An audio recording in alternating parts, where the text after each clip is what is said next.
Mommy. Mister. When's Daddy gonna be here? Daddy will be here soon, dear. He'll be here soon. I won't see him yet. When's he gonna be here? He'll be here soon. When's he gonna be here?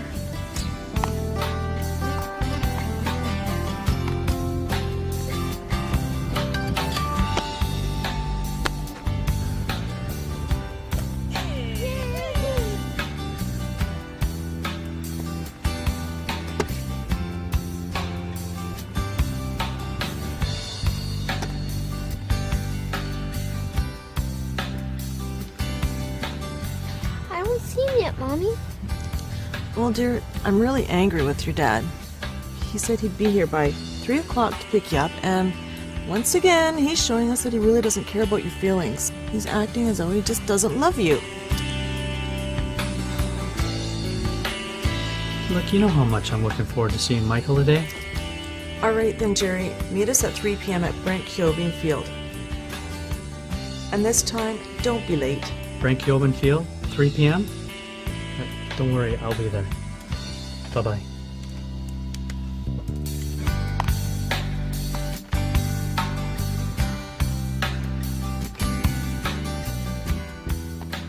Hello, my name is Theo Boer. I'm the Executive Director of the Nanaimo Men's Resource Center.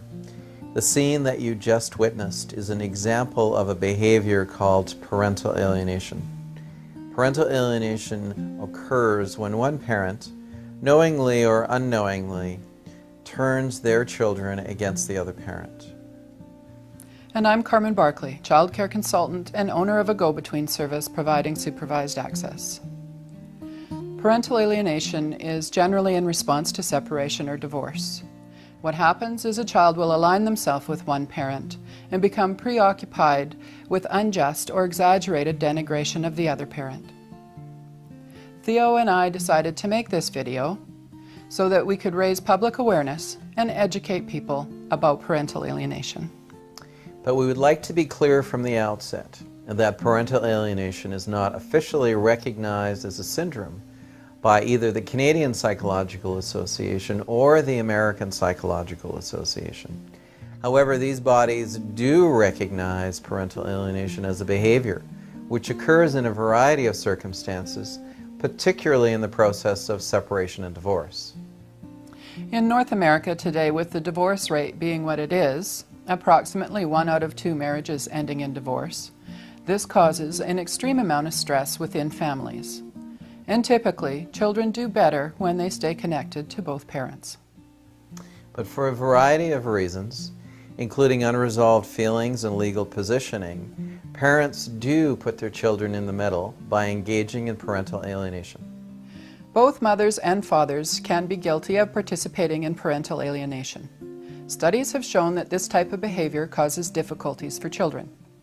Children who have been alienated are more likely to drop out of school, get involved with drugs, or other illegal activities. In this video, we will explore parental alienation through interviews with parents, through a discussion with a psychologist, and through dramatic sequences which will help to illustrate this behavior.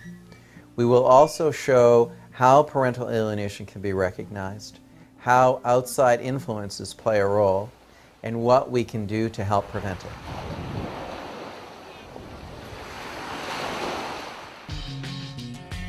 First, we thought we'd talk to a psychologist who has over 20 years of experience doing assessments and reports related to family issues. Dr. Larry Waterman will explain the components of parental alienation from a clinical perspective. In its extreme form, parental alienation happens when one parent, out of frustration, bitterness, hurt, or anger, consciously or unconsciously aligns the children to his or her side. Then, after brainwashing the children, the same parent campaigns with the children to destroy their relationship with the other parent. There are 8 parental alienation components which may or may not be present in every situation. The first component is the most basic. The child is aligned with the alienating parent in a campaign of denigration and hatred against the target parent, with the child making active contributions. When it first starts, parental alienation is very hard to identify. When marriages first break up, There are all kinds of stresses which often bring out some very angry or unusual behavior on the part of the parents. This is to be expected. But if these destructive activities continue, we start to see behaviors that are more typical of parental alienation. As the years go by, the child becomes more and more distant and withdrawn from one parent, having sided with the alienating parent because of the ongoing campaign of continuing hatred and denigration toward the target parent. Healthier parents are able to keep the needs of the children foremost in spite of their divorce process. So Larry, tell me, how would you be able to tell if a child was participating in this campaign of denigration? Well, the child could participate in the alienation by asking the custodial parent to tell the target parent that they don't want to see them on a weekend on which they're scheduled to see that particular parent. It must be absolutely devastating for the parent that's being targeted. Yes, it can be very upsetting, and it's also very unjust, especially when there's no justification for the child's decision. The second component of parental alienation can be identified when rationalizations for depreciating the target parent are weak, frivolous, or absurd. For example, a child may complain that the bad parent wanted me to take out the garbage or took me to Disneyland when I didn't want to go. The child may be unable to provide good reasons for this stance or may provide reasons that they can't explain or even understand when asked. At the Men's Center in Nanaimo, I've heard so many parents complain about the absurd reasons why their kids don't want to spend time with them. The level of hostility seems totally incompatible with the kinds of accusations being made. I imagine it can be very hurtful and confusing for the targeted parent. You're absolutely right. When I'm interviewing a child, they'll often tell me that they hate the targeted parent. Then we sit and watch a video of them playing and hugging and kissing that same parent. But they deny that they're really having fun. It can be quite ridiculous when the evidence is so clearly contradictory to what the child's behavior is demonstrating.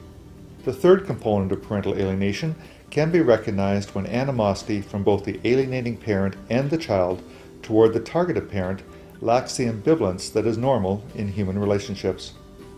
Often, children will not recognize any positive aspects in the target parent or any negative aspects in the loved parent. There seems to be nothing at all that they like about one parent and they totally reject them. This is not a natural reaction unless there's been proven abuse or neglect of the child by the target parent. These extreme reactions that we're talking about happen when there has been no abuse or neglect. It's typical for most children that there will be things that they like and dislike about each parent. It sounds as in this situation it's very black and white for them, like when they say that they love one parent and hate the other. Yes, it's almost like amnesia, where the child's good memories with the alienated parent appear to be completely destroyed, and less positive memories are exaggerated or distorted to be much worse than they were originally. Now, with the fourth component of parental alienation, the child states that the decision to reject the targeted parent is their own. The custodial parent will sometimes testify in court that they want the child to visit the targeted parent, but the child doesn't want to. A judge wouldn't usually accept that a child doesn't have to attend school because they don't want to, so why would the court accept that a child not visit the targeted parent for the same reason? In fact, it's a red flag for me if the alienating parent says that it's not fair to make a child do something like visit the targeted parent if the child doesn't want to. I don't think children are born with genes that program them to reject a father or mother.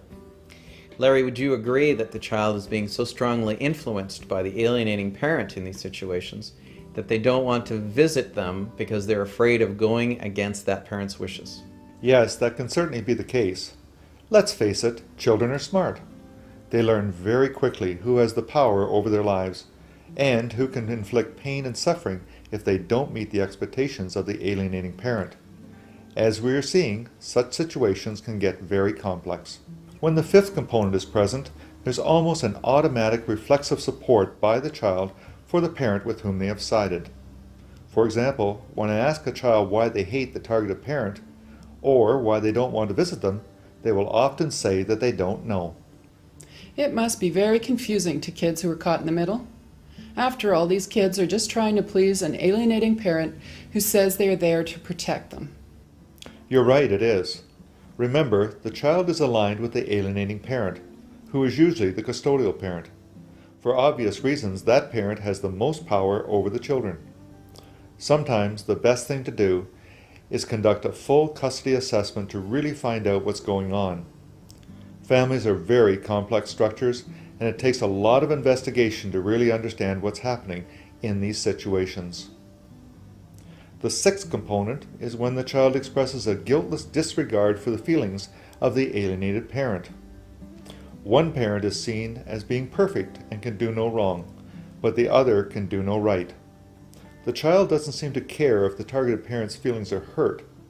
There is little or no gratitude for any gifts or support or the other nice things that parent might have done. The child may even state that the alienated parent doesn't deserve to see them. Again, when asked, the child will be unable to provide any good reasons for such a statement. It amazes me that children can be programmed to respond with such cruel disregard and be oblivious to the effect that this can have on one of their parents. The seventh component of parental alienation is the presence of borrowed scenarios. This means that the children's responses have a rehearsed or coached quality, often reflecting expressions and actual words used by the alienating parent. It's important to remember that children's cognitive development happens in stages. For example, an 8-year-old child does not have the cognitive ability of an adult. When asked about their reasons, the child may make up a silly explanation or even admit that they don't understand what they're saying. Yes, from my experience, children are great imitators and mimics. They will take on the beliefs and attitudes of their parents and make them their own. You're right. We often hear a 6-year-old child making statements that a 16 or 20-year-old would make, statements that are far ahead of their normal level of conceptual and cognitive development. For example, they might say, "Daddy's new girlfriend is a real slut." But if you ask them where they heard that or what that means, they won't be able to tell you. The eighth component of parental alienation is found when we see an obvious spread of the child's animosity extend out to include the targeted parent's extended family. Grandparents, aunts, uncles, and cousins are all tarred with the same brush, so the relationship with the child becomes lost to all of these relatives as well. These are the 8 components of parental alienation. If a few of these components are present, it may indicate mild alienation. If 3 to 5 components are present, it may indicate moderate alienation. And if 6 to 8 components are present, it probably indicates extreme alienation. Parental alienation was first identified by Dr. Richard Gardner in the mid-1980s. He identified parental alienation in 3 distinct levels: mild, moderate, and extreme. Since that time, much controversy has raged about whether parental alienation is actually a syndrome. Whether it's identified as a syndrome or not, parental alienation is still an important problem that needs to be addressed by the court system and by society at large. Psychologist Dr. Douglas Darnell identified 3 distinct types of alienators: naive, active, and obsessed. The following scene illustrates an example of a naive alienator. Video arcade.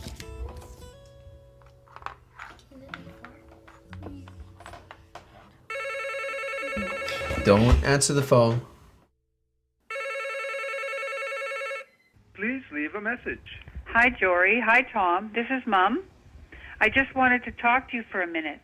I'm looking forward. Remember, kids, I told you not to answer the phone when Mommy calls. It's not a good time. We can call her later when we're not busy. But Dad, we haven't talked to Mom all week. I want to talk to her. Yeah, Dad, we want to talk to her. No, guys. Give me a call as soon as you can. I love you both, you know. I miss you. Give me a call. By the way, Jory, I'm not happy about what your mother said to you in that letter about what's happening at school. The previous scene is a good example of a naive form of alienating. Parents should not limit access between the child and the other parent. Most divorced parents do participate in some sort of naive form of alienation. However, they recognize the importance of the child spending time with the other parent. And children will come to accept that their parents disagree or argue at times. The next scene is another form of parental alienation. It's the active alienator.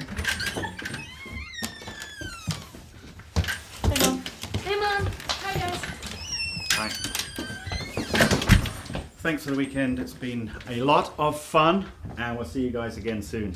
Take it easy. By the way, when are you planning on giving me the rest of the money you owe this month? What do you mean? I've been telling you for months you should be paying for that kind of stuff out of your government child supplement. Now, stop bugging me in front of the kids like this. You know we should be talking about this kind of thing in private. I have every right to ask you about this. You're not being fair. You should be thinking about your kids' needs. I'm getting sick of your selfishness. And you can tell your mom that she can't take the kids out for lunch this week. We're just too busy. Nice. Mom, Dad, quit arguing. You're always fighting. I hate it. Now look what you've done. Give me a break. Can't you see I'm bending over backwards to be a good dad? I'm leaving. This is ridiculous. Go!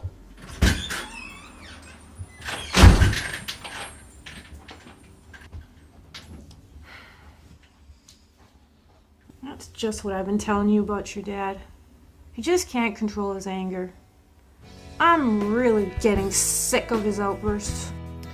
In reaction to personal hurt or bitterness, the parent who is an active alienator will often lash out against the other parent in front of the children.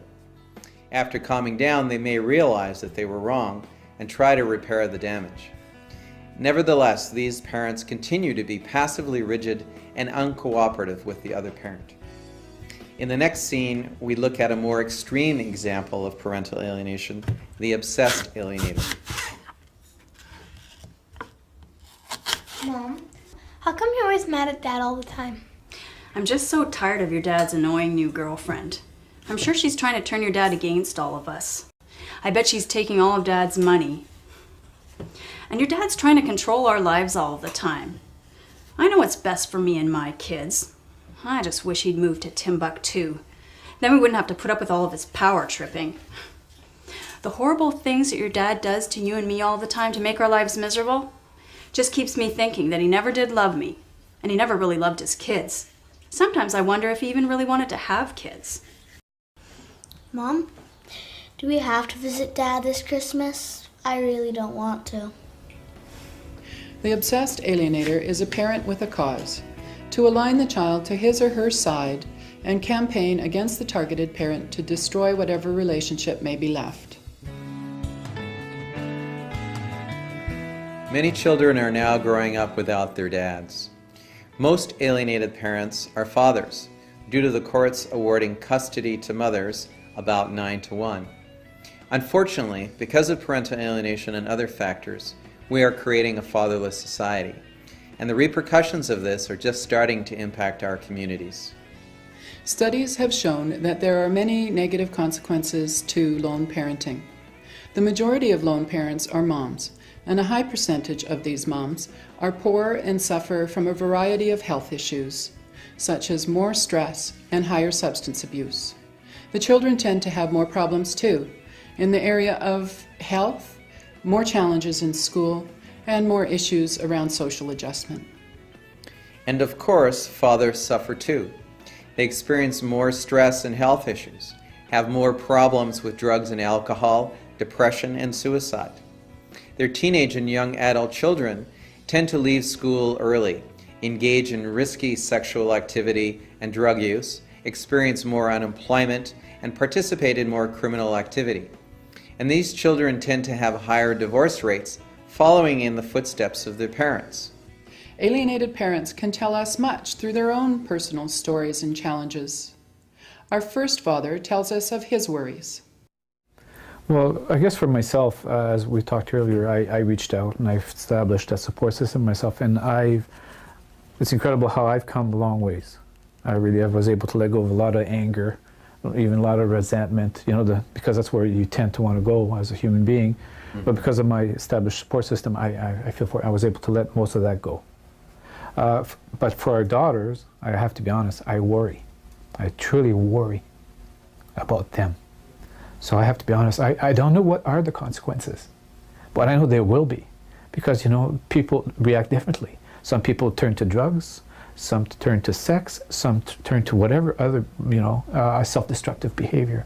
Yeah. I know there will be some. I'm hoping as a parent that I will be able to be there and then support them and always listening to what's going on and be open enough to see, I'm hoping, but however that's going to turn, I don't know, Theo. But I am afraid for them, for their health. Our second father speaks of his frustrations in dealing with the court system. And I don't know what got said or what happened after that. And then all of a sudden the access had just stopped completely, and that's when she did the custody access evaluation and all this other stuff, and just said, I'm not going to let her come, and just put her, and the court order was there, and she just disobeyed it, and I went back to court about 3 times for that. And then maintenance enforcement was starting to step on me pretty heavily then too. So I was fighting with her for the access, and then I was fighting with them because I had a trust fund for my daughter that I set up. Instead, I said, fine, if she's not going to let me see her, and no one's going to stand up for my court order, I'm not going to obey the other end of the court order. And then that got me into a lot of trouble, taking that stand. Another parent had success in the courts, but still experienced ongoing difficulties. I knew within 14 days that my ex just cut off access and that I needed to seek legal action right away. It just was so apparent. There was no give with my ex. So I went straight into Supreme Court and started the process that lasted 1 year and 3/4. But there really was no one thing. She just stopped access, and that was it. She just said, you can't see your children. You can't see your child. Exactly, exactly. Just like that. I had no choice at all. So I knew to go right to court, and it did very little good. I mean, I got free and generous access, but it meant nothing. It really meant nothing. Most often, it's the non-custodial parent who is the alienated parent. Consequently, fathers are the ones most frequently affected. However, mothers can also be the target parent. In the following interview, a mother describes some of her experiences and feelings of loss. I have a child that I haven't seen for half of his life. I don't know him. I don't know what he likes. I don't know what he does. It's like death.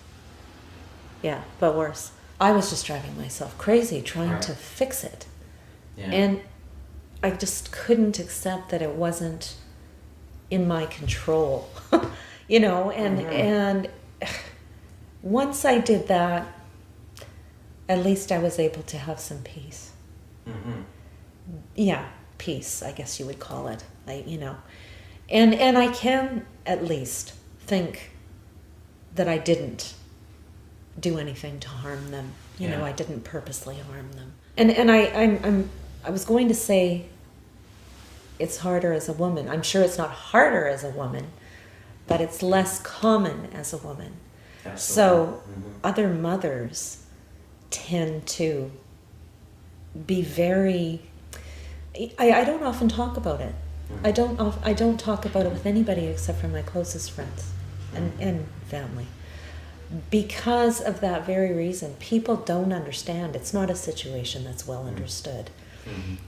And it's not something that has been formalized in society. It's grieving, but it is not a formalized sort of grieving. There aren't any sympathy cards. There aren't any, nobody brings you a casserole, and says, it's just, you're alone, you feel alienated. So I haven't talked about it much. Right. Yeah.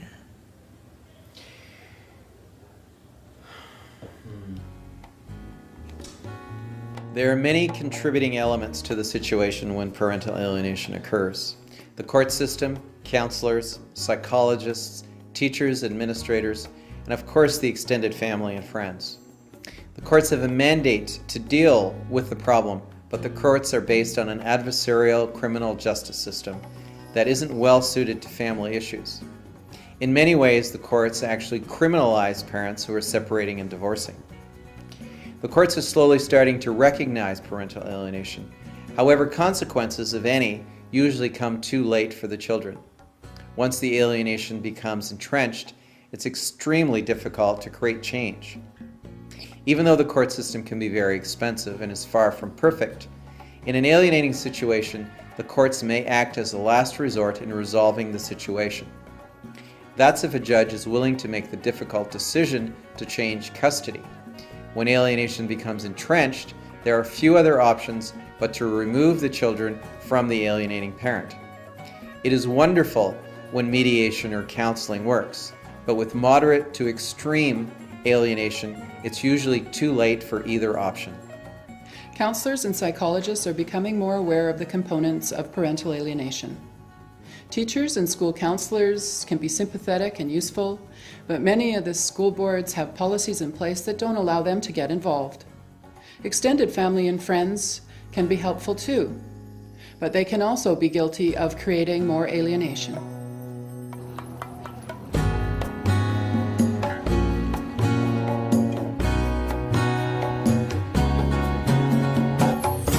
We have looked at many of the problems that occur when parental alienation happens.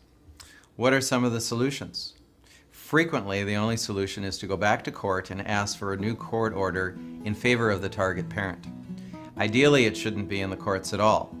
It would be worth considering having custody default to 50-50 parenting as a starting position. This is sometimes referred to as rebuttable joint custody. It is almost always better to have both parents involved in the child's upbringing. Important too is the ongoing education about parental alienation issues for parents and also for lawyers, judges, counselors, and teachers. Co-parenting is an important life skill. We would now like to share with you 12 commandments for parents that may help avoid parental alienation. These 12 commandments were developed by psychologist Dr. Douglas Darnell. First, never use children 12 years of age or younger to make visitation or access arrangements. Second, never suggest visitation arrangements you've not previously discussed with the other parent. Always confirm with the other parent any visitation arrangements made with children 13 or older. Third, send and return children who are clean, well-rested, and fed.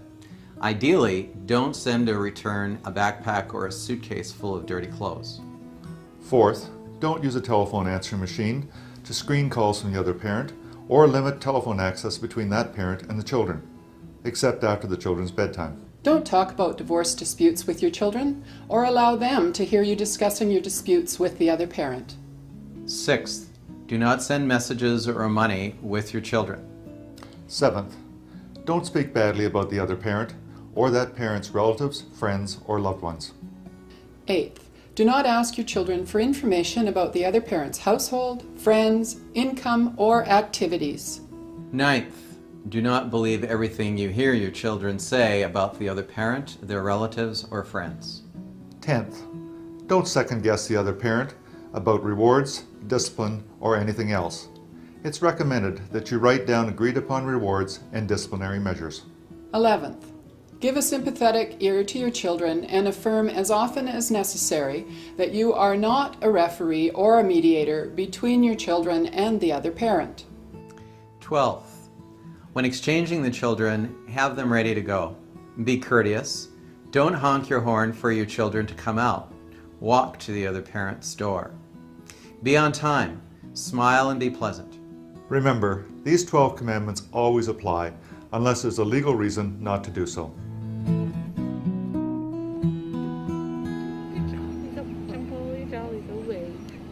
We hope that everyone watching this video will have learned something about parental alienation. We also hope that more awareness of parental alienation issues will significantly improve the lives of parents and children in divorcing families. We've looked at the components of parental alienation and how it can be recognized in both its more subtle and obvious forms. We've shown its destructive effects, and we've looked at what can be done about parental alienation through the court system and through the education of parents, lawyers, judges, counselors, and teachers. We can't change the past, but with new knowledge and wisdom, we can certainly improve the future. That would be nice. The loss of a parent causes lifelong difficulties for both the children and the parents. We hope that by watching this video it has touched you in some way, and that you can take this information and use it to positively affect the children and families during this difficult time. Thank you.